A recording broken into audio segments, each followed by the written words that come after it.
for me. Blood in my dog and I can't see. I'm trying to be what I'm destined to be. And niggas trying to take my life away. I put a hole in a nigga for fucking. What's up, YouTube? The next step for the R33 is going to be suspension, which would be coilovers and adjustable arms in the rear, and body kit and wide body. So I'm going to start off by taking all the old crap out, and I'll show you what we're working with. So if you haven't watched the previous videos, go check them out. I got this car for a good deal because it had engine problems. And I basically rebuilt the top end, put it all back together with a few mods like a Freddy manifold, did a front mount intercooler, power steering cooler, just some basic stuff. It's still stock ECU, stock tune, runs great. Now it's time to make it look great. So when I was doing the engine work, I had to remove the rear subframe. And since I had to take these arms off, I already swapped them out for the aftermarket ones. You can see these are angled. So you basically get the same amount of clearance as you do with the sway bar. So these are already installed. Haven't done an alignment, but they're even from side to side and very close to OEM. So I'll wait till I get the wide body on and see where my wheel placement is, and then I can move the wheel back and forth depending on my clearance issues here and here. You can see the rest of it's all stock in the front and all stock in the back. So I'm going to be doing a set of new silvers coilovers, as well as camber arms in the rear and hicas delete in the rear. So the hicas delete will be a bolt-on bracket that takes place of the hicas, and then it'll have a normal toe arm, just like a standard S chassis, to replace the steering arm. The two arms in the rear that I like to keep OEM are the LCA, the lower control arm, and the traction arm. The reason why I do that is because you can get your camber and toe adjustment from the camber and toe arms pretty much no matter what the ride height is. And by keeping these two arms OEM, it keeps the wheel placement in the wheel well in a good spot, and you don't have to worry about having too many adjustable arms in the back, because you could spend hours doing alignment, and with 4 adjustable arms, you can easily think you have a good setup. And then from this side compared to the other side, your wheel can be like a ½ an inch off in a different position. So keep it simple, stupid. OEM LCA, OEM traction arm, camber with the camber arm, toe with the toe arm. Got some stuff removed and a couple little pieces installed, but let me show you what I got done. Here's the factory tension braces, which you can see I already swapped out. Here's the factory rear upper camber arms, and here's the factory hicas. And the hicas had tie rods, which basically adjusted toe in the back, which gave the car its hicas rear steering. So I unbolted all that, unplugged all the harnesses, and took it off the knuckle and got it out. So this is where the hicas used to mount, and these are all the plugs for it. So I bought these toe arms and these conversion brackets. So basically, so it mounts here to the subframe just like the hicas did, and then this bolt for the toe arm actually goes through the subframe as well. So it's got 2 pickup points, so it's nice and solid.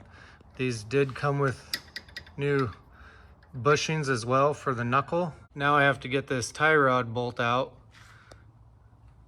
and I'm going to see if I can get it out without taking the knuckle off.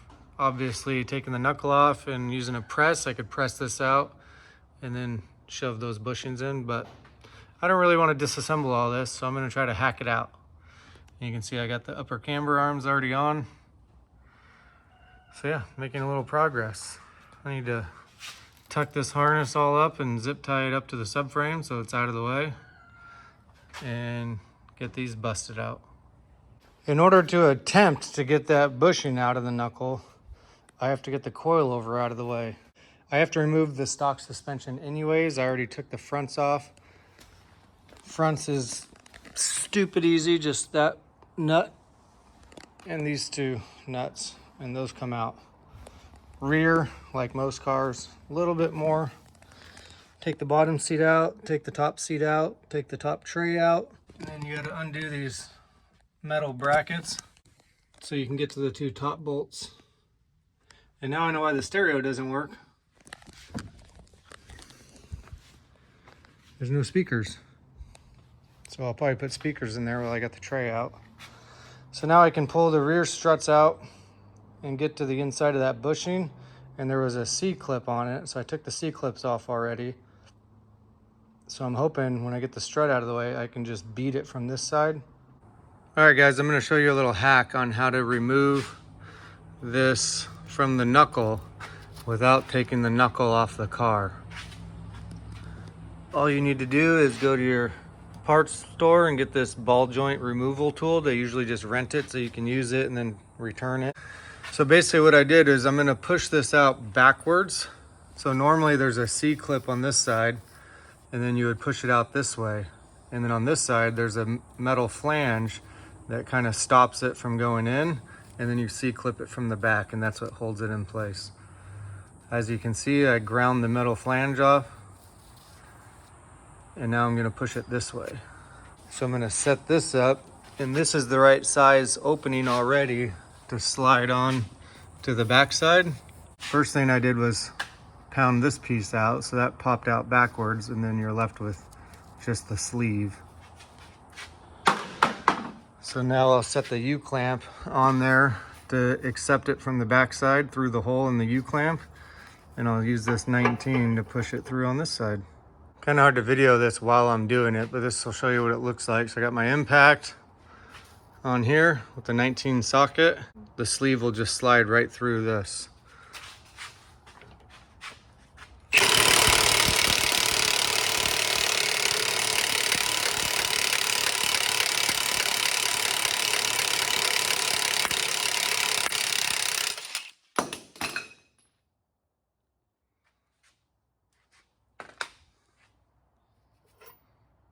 There we go.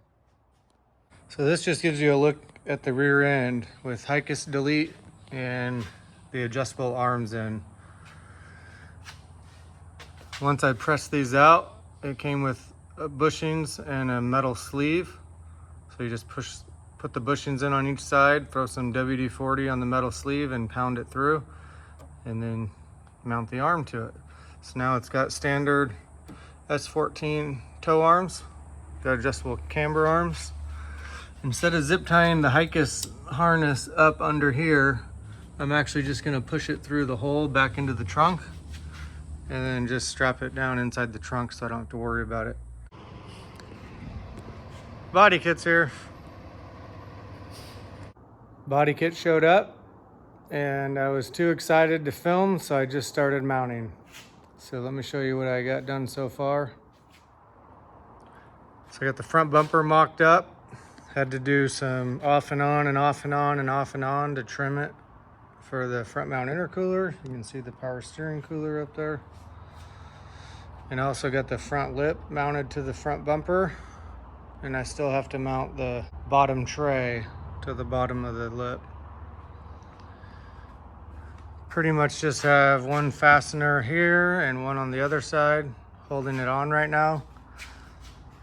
I need to get my grill situated, and then I'll probably end up trimming this here and putting fasteners down to the factory bumper beam, and those will be hidden under the grill. Look how wide the back is.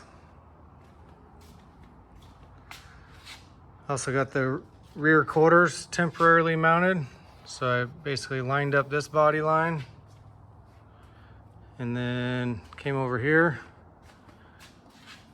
and lined up this one and put some fasteners in. I've just got one there.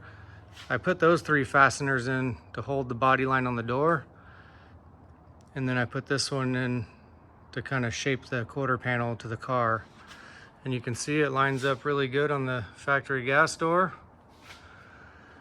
And then I also put one fastener here to hold these 2 pieces together. And then I bolted this down. Just kind of did that with temporary fasteners. That way the fiberglass can mold to the car, because obviously when these get shipped, the fiberglass is in boxes and laying down in different positions, so it's not formed to the car anymore. The side skirts I haven't put on yet at all, but I did get this side to match.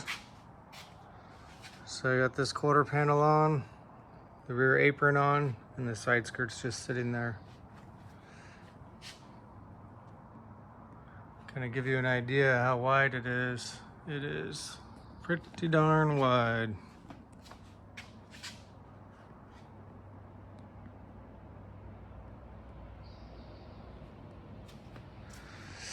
And this gives you kind of an idea of how much I got to chop out of the factory body. So this arch not only sticks out a shitload, but it also is raised quite a bit from the factory body. So I'm probably going to end up having to just come to where it's flat and then bring that straight out so that the inside is as high as possible and comes straight out here. Not exactly sure how I'm going to do the finish work on it. You can see I got to fill this gap, and then when the side skirt's mounted, I think it's going to pull it in a little bit, but there's still going to be a gap here.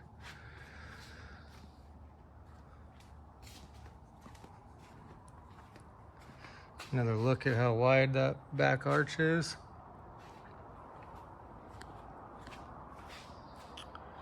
You can see how wide the front bumper is compared to the factory fender. Oh yeah, and I found my polishing kit and polished the headlights. So those look a lot better now. The real bummer I have right now is the front fender flares were out of stock.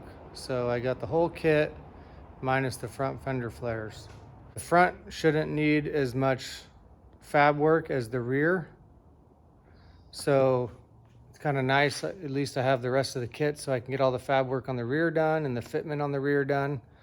And then the front, I'm just gonna have to wait. I'm probably gonna, when the coilovers get on, I can at least set the ride height based on the front bumper clearance to the ground. So I can bolt some spacers and wheels on and drop it down to get the ride height in a good ballpark. And then I pretty much know how wide the front fender flares are compared to the OEM. So I should be able to get my wheel within a 1/2 inch or a 1/4 inch of fitment. And then once I get that figured out, then I can start getting my clearances done on the front end. So that way when the fenders show up, I can just kind of mount them on and the car will already be drivable. Next video will probably be fab work to clearance the rear over fenders and putting the new Silvers coilovers on. So stay tuned for that. Like always, like, comment, subscribe if you feel like it. Stay tuned for more content, and I'll see you next time.